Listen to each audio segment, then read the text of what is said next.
दतिया उपचुनाव का बिगुल बज चुका है।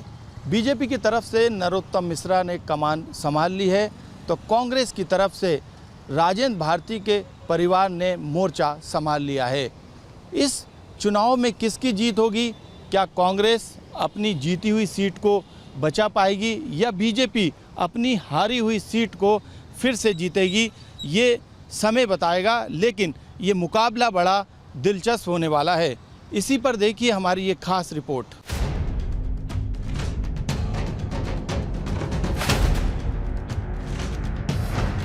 तेरह जुलाई तक नामांकन कर सकेंगे प्रत्याशी।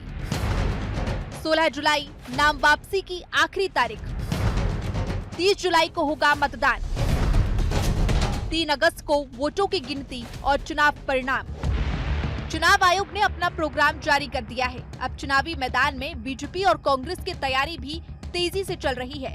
बीजेपी की तरफ से अघोषित उम्मीदवार नरोत्तम मिश्रा जमकर प्रचार प्रसार कर रहे हैं। दिग्गज नेताओं के दौरे भी जारी हैं। वहीं दूसरी तरफ कांग्रेस की तरफ से राजेंद्र भारती के परिवार ने चुनावी कमान संभाल ली है। कांग्रेस के दिग्गज नेता दिग्विजय सिंह और जीतू पटवारी ने चुनावी माहौल बनाना शुरू कर दिया है।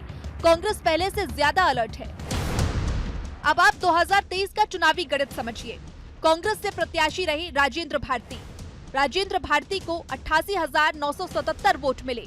Vote share 50.34%। बीजेपी से उम्मीदवार रहे डॉक्टर नरोत्तम मिश्रा। नरोत्तम मिश्रा को 81,235 वोट मिले। Vote share 45.96%। 2023 चुनाव में राजेंद्र भारती की जीत का अंतर 7,742 वोट। बीजेपी की तरफ से डॉक्टर नरोत्तम मिश्रा का नाम सबसे आगे है। पार्टी के संकेत के बाद वे क्षेत्र में तेजी से सक्रिय है। नरोत्तम मिश्रा 2023 में राजेंद्र भारती से चुनाव हारे थे। नरोत्तम मिश्रा 2018 से दतिया से विधायक रहे। भारतीय जनता पार्टी दतिया उपचुनाव जनता के आशीर्वाद के साथ लंबे अंतर से जीतने जा रही है।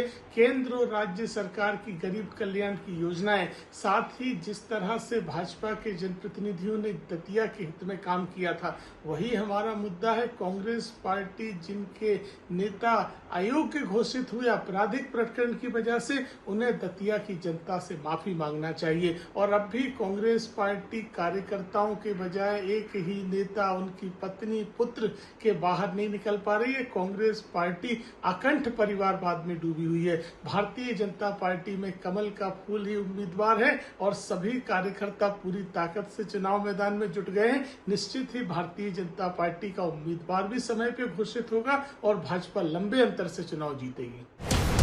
अब आप दतिया का समीकरण समझिए। कुल मतदाता 2,40,000। ब्राह्मण मतदाता 27,000 से 35,000। जाटव और अहिरवार 40,000 से 50,000। कुशवाहा 27,000 से 30,000। यादव 14,000 से 18,000। ठाकुर 14,000 से 18,000। लोधी, रावत, पाल, डांगी 50,000। वैश्य बनिया 10,000 से 15,000। मुस्लिम मतदाता 7,000 से 8,000। कुल ओबीसी 95,000। कुल सामान्य 60,000। कुल एससी 58,000। ओबीसी के मतदाताओं की संख्या करीब 95,000 है, जो कुल मतदाताओं का लगभग 53% हिस्सा है। इस सीट पर केवल किसी एक वर्ग के सहारे जीत संभव नहीं है। ब्राह्मण, अहिरवार, यादव, कुशवाहा, लोधी और मुस्लिम वोट जिस तरफ आएंगे, पलड़ा उसी तरफ झुकेगा। दतिया में दो सबसे बड़ी जातियां ब्राह्मण और अहिरवार हैं। दोनों की अनुमानित संख्या करीब 33,000 है। बीजेपी परंपरागत रूप से ब्राह्मण मतदाताओं में मजबूत मानी जाती रही है, जबकि कांग्रेस का प्रभाव अनुसूचित जाति, विशेषकर अहिरवार समाज में रहा है। सामान्य वर्ग के मतदाताओं की अनुमानित संख्या करीब 60,000 है। इनमें ब्राह्मण सबसे ज्यादा है। इसके अलावा बनिया, राजपूत, कायस्थ और सिंधी समाज भी प्रभावशाली संख्या में मौजूद है। यदि सामान्य वर्ग का वोट किसी एक दल के पक्ष में एकजुट होता है, तो मुकाबला एक तरफा भी हो सकता है। किसी एक वर्ग के सहारे जीत संभव नहीं। बीजेपी की ब्राह्मण मतदाताओं में मजबूती, कांग्रेस का प्रभाव अनुसूचित जाति पर ज्यादा, सामान्य वोट बैंक से मिलती जीत की चाबी।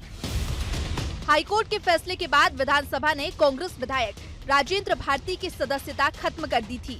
अब एक बार फिर उपचुनाव में राजेंद्र भारती अपने परिवार के साथ सक्रिय हैं। कांग्रेस की तरफ से राजेंद्र भारती के परिवार को उम्मीदवार बनाया जाएगा। सहानुभूति एंगल से राजेंद्र भारती की पत्नी शोभा भारती या फिर बेटे अर्जुन भारती उम्मीदवार बनाए जा सकते हैं।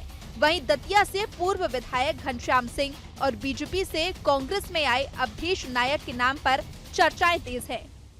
देखिए, अभी सब सारी चीज़ें हमारे केंद्रीय नेतृत्व को भेज दी गई है। वहाँ पे जो भी चुनाव लड़ना चाहते हैं या जो भी लड़ेंगे उनके बारे में भी डिस्कशन चल रहा है। और आने वाले समय में जो भी जिसको भी टिकट मिलेगा उसके साथ कांग्रेस पार्टी सभी नेता सभी लोग मिलकर, जनता मिलकर, जो भी जनादेश का अपमान हुआ है सारी चीज़ें सबके सामने हैं, उस पर चुनाव लड़ेंगे। अभी ऐसा नाम कोई डिक्लेयर हुआ नहीं है, जो होगा दिल्ली से होगा। दतिया का यह उपचुनाव सिर्फ एक सीट का चुनाव नहीं है। बीजेपी के लिए यह नरोत्तम मिश्रा की संभावित वापसी और खोई सीट वापस पाने की चुनौती है। वहीं कांग्रेस के लिए अपनी प्रतिष्ठा को बचाने की लड़ाई है। उम्मीदवार लगभग तय है। दतिया की यह लड़ाई आने वाले निकाय चुनाव और प्रदेश की सियासत का भी बड़ा संकेत मानी जा रही है। मनोज राठौर, BSTV, भोपाल।